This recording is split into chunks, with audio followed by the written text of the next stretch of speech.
Hi everyone, it's Chris at Gardening Express here, just doing a patrol of the nursery, and I just found these.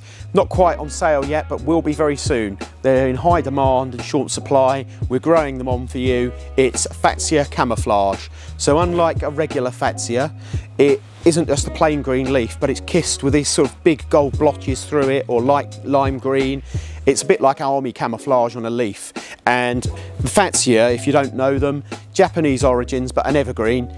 It will get perhaps 6 foot tall, big exotic looking leaves, but it's fully hardy, it's tough, it's really reliable. If you've got a shady, difficult spot, it will grow in it, it will like it.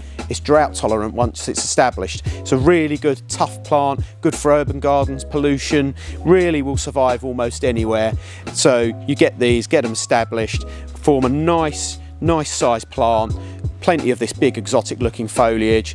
So that's Fatsia Camouflage. Thanks very much, and I'll see you next time.